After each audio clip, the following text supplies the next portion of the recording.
A reading of School is Prison by Peter Gray. So the article starts with the following quote. "It was at home I learned the little I know. School has always appeared to me like a prison, and never could I make up my mind to stay there, not even for 4 hours a day, when the sunshine was inviting, the sea smooth, and when it was joy to run about the cliffs in the free air or to paddle in the water." That's from Claude Monet. Someone recently referred me to a book they thought I'd like. It's a 2009 book aimed toward teachers of grades K through 12, titled "Why Don't Students Like School?" It's by cognitive scientist Daniel T. Willingham, and has received rave reviews by countless people involved in the school system.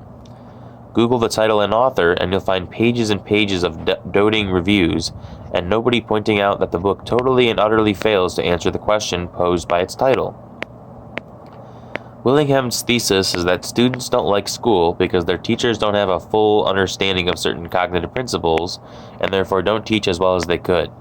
They don't present material in ways that appeal best to students' minds. Presumably, if teachers followed Willingham's advice and used the latest information cognitive science has to offer about how the mind works, students would love school. Talk about avoiding the elephant in the room. Ask any school child why they don't like school, and they'll tell you. School is prison.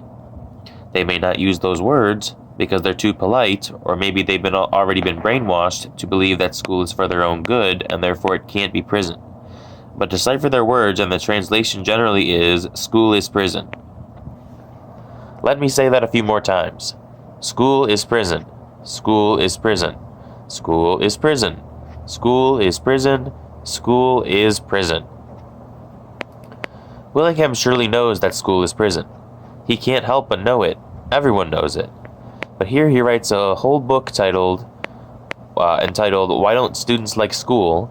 And not once does he suggest that just possibly they don't like school because they like freedom, and in school they are not free.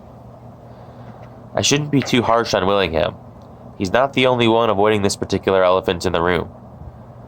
Everyone who has ever been to school knows that school is prison, but almost nobody says it. It's not polite to say it. We all tiptoe around this truth that school is prison because telling the truth makes us all seem so mean. How could all these nice people be sending their children to prison for a good share of the first 18 years of their lives?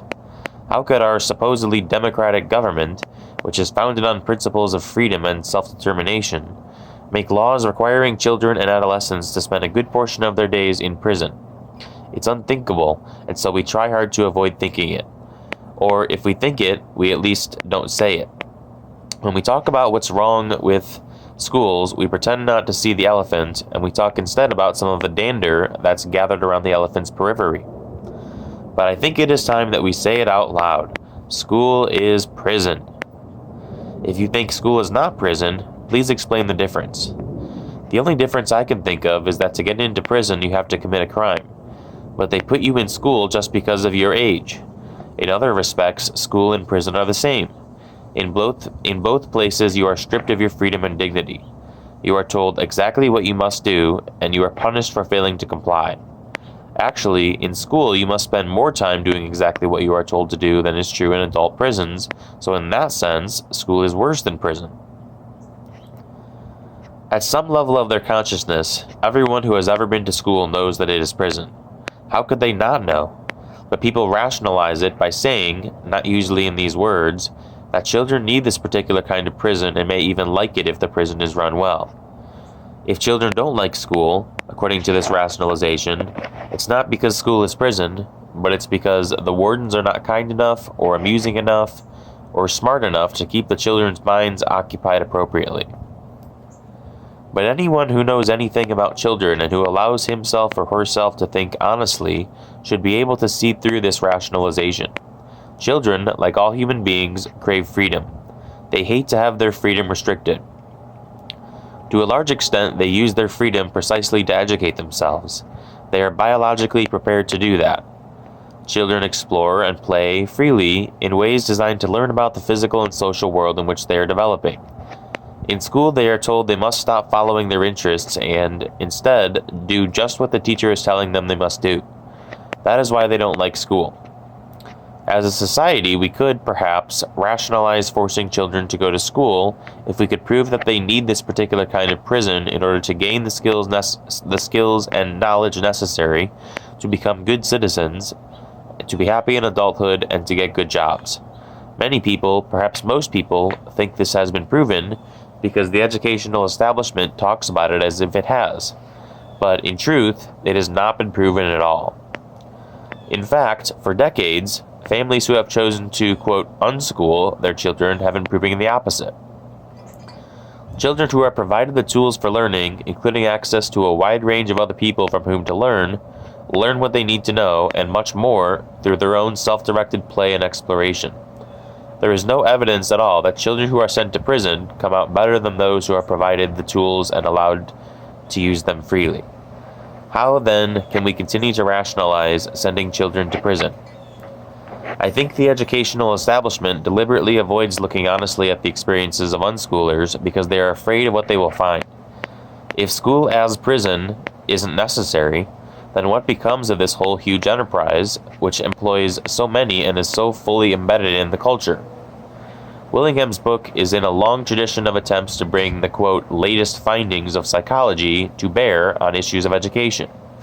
All of those efforts have avoided the elephant and focused instead on trying to clean up the dander. But as long as the elephant is there, the dander just keeps piling up. Every new generation of parents and every new batch of fresh and eager teachers hears or reads about some, quote, new theory or, quote, new findings from psychology that, at long last, will make schools more fun and improve learning. But none of it has worked, and none of it will until people face the truth. Children hate school because in school they are not free. Joyful learning requires freedom. Okay, so I hope you enjoyed that reading, and I'll put out some links in the description to more articles and videos perhaps about this topic. This is the second video I'm going to put on my YouTube channel because this is the issue that I'm most passionate about, because I think if we solved this issue by shutting down schools, or at least eliminating compulsory education, I think that would go a long way in fixing many of the ails of our world, because I think that young people are naturally very intelligent and inquisitive and curious and caring and compassionate, and it seems to me that it is in fact the school system, the system of compulsory education, that often sort of forcibly pounds these qualities out of people and instead encourages them to just think about only themselves and their careers at the expense of thinking about the well-being of their peers and of the planet. All right, so thank you, everyone.